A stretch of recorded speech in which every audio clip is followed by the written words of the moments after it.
इचलकरंजी येथे कुख्यात SN gang war मोक्काची कठोर कारवाई।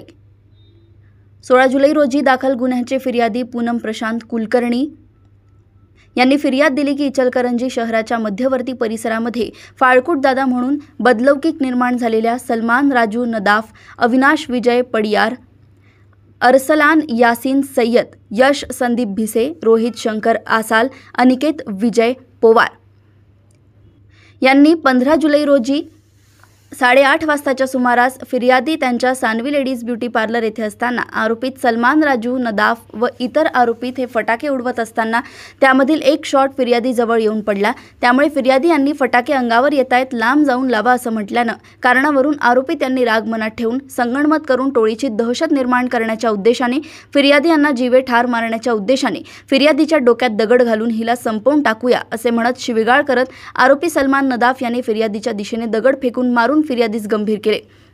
तसेच सर्व आरोपींनी मिळून फिर्यादीच्या ब्युटी पार्लरच्या खोलीच्या दरवाजाचे, बोर्डाचे व खिडकीचे व शेजारी राहणारे दयानंद लाड यांच्या दुकानाच्या शटरचे व सागर पाटील यांच्या संडासच्या दरवाजाचे नुकसान केले असून वगैरे फिर्याद दिल्याने गुन्हा दाखल करण्यात आला होता।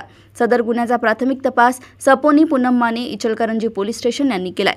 सदरचा गुन्हा दाखल झाल्यानंतर कोल्हापूर जिल्ह्याचे पोलीस अधीक्षक माननीय श्री योगेश कुमार यांनी सदर घटनेतील गुन्हेगारी टोळीचे गुन्हे पार्श्वभूमीचा आढावा घेतला। त्यामध्ये विद्यमान टोळी प्रमुख, टोळी सदस्यांच्यावर यापूर्वी गंभीर व दखलपात्र गुन्हे दाखल असल्याचं स्पष्ट झालंय। त्यामुळे त्यांना मोक्काची कठोर कारवाई केली आहे। इचलकरंजी येथून सहसंपादक रणजित मस्के यांची रिपोर्ट।